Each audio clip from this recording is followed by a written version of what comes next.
各位恶行从爱尔兰到契丹，无人不知无人不晓的小奸小恶 CK 玩家们，大家好，我是徐梦。今天呢是这个从夯到拉完排名系列的第6期，本期的话是长枪兵与攻针器械，长枪9个，攻针器械5个。先来说长枪兵。长枪兵通常克制骑兵一切的轻重骑兵、战象和骆驼。与重步兵相比的话，长枪兵整体实力比较低，性价比整体比较高，和轻步兵差不多。长枪呢，在大部分情况下都不是什么优先的选择。我认为长枪呢算是克制类的兵士出长枪呢是为了克制当然了，也有一些很独特的存在。今天这期都会讲到。好了，废话多说，正式开始。第一位，按照惯例先请出长枪兵本兵，22伤害，24坚韧，有利地形也全部加坚韧，这就是长枪类型最常见的形态。编队实力中下水准，但纵览全局的话就不是完全的中下，因为编队实力比他低的这几位都有着自己的鲜明特点。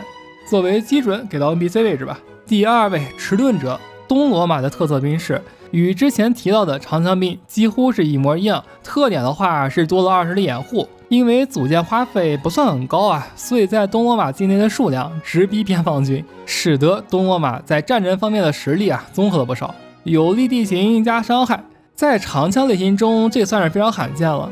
综合来说，给到人上人稍微有点过分，但是长枪之间的差距那都不是很大，所以这种微弱的优势加上是东罗马的兵士可以给到人上人。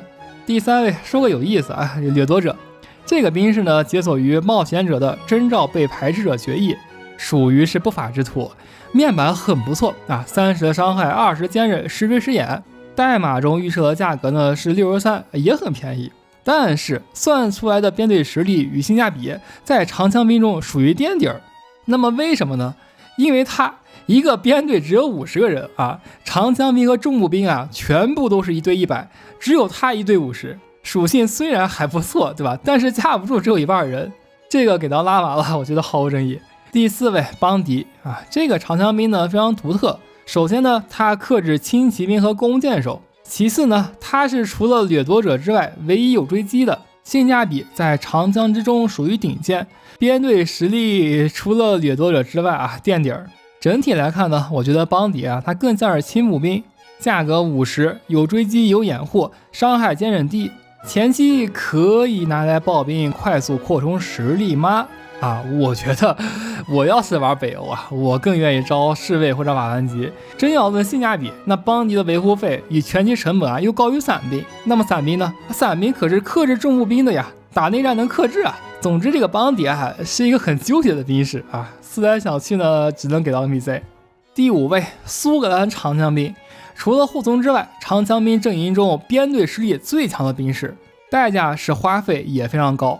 113块钱一队维护费 1.35， 性价比也就比掠夺者强点有限。而且苏格兰长枪兵它解锁于中世纪圣体的革新，苏格兰长枪兵解锁之后，这个世界都群魔乱舞了，这样的编队实力呢也不够看了，只能克制轻骑兵和重骑兵，没有标准长枪该有的战象和骆驼克制，甚至轻重骑兵还是单倍的克制效率想象不到任何苏格兰长枪兵的出场情况。编队实力不突出，克制不突出，性价比也不突出，出现的时间还晚，我觉得 NPC 都算给高了，给到拉完了。第6位，再来看一个独特的兵士楚兵毛兵非常有攻击性的一个名字解锁于内海南岸边上的达尔密文化。换句话来说呢解锁于巴温德家族萨珊家族，在长枪队伍中编队实力垫底儿，但是性价比第1名那就来看看环境如何吧。毕竟这个兵士可以说是和萨珊绑定了。867年，萨珊主要面对的是穆斯林的穆巴里尊虽然说成本不到穆巴里尊一半，但是穆巴里尊呢也克制长枪兵而且坚韧更高。那么同样价格下，对战结果如何呢？我测试了一下，在旱地上6队楚兵与3队穆巴里尊对撞，即使穆巴里尊方有将领，也打不过楚兵毛兵。不过867年的剧本兵士上限很低，如果扩张速度慢还是会被穆巴里尊砍得乱七八糟。1066年和1178年，楚兵毛兵呢面对的是突厥人，突厥的巨装弓骑兵算是重骑兵，楚兵毛兵也能克制不过重骑兵呢是 0.5 倍克制，还是会被超高面板的巨装弓骑兵与弓骑兵乱箭射死。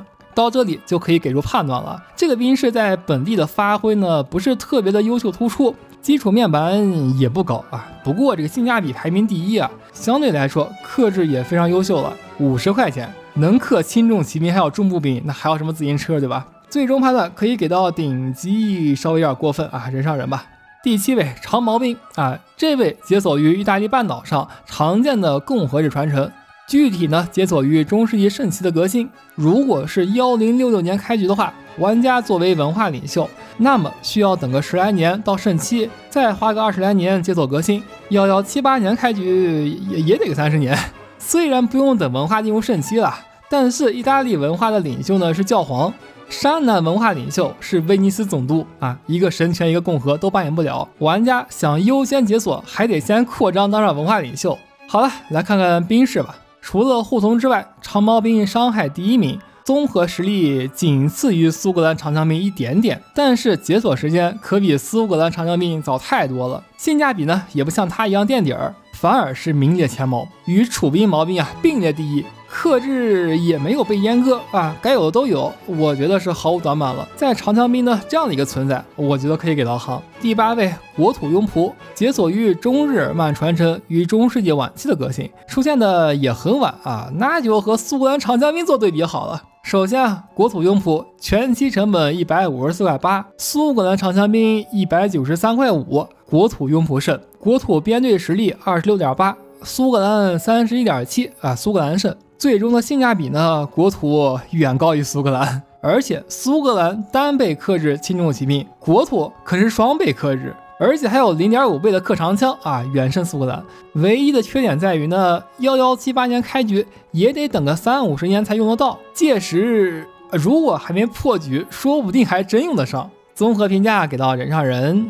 第9位依然是首尾呼应环节，护从长枪兵，依然是双倍组件花费与双倍克制。每个时代都有一定的提升，早期与部落时期的性价比非常低，从中世纪盛期开始啊会有质变，性价比会很不错。至于编队实力呢，在任何一个时代，护从长枪兵都是遥遥领先于当代的其他长枪兵的。不过呢，仍然是没有跳出长枪兵是克制兵士这个标签，编队实力与重步兵、重骑兵还是没法比，评级最终可以给到顶级。接下来该说工程器械了。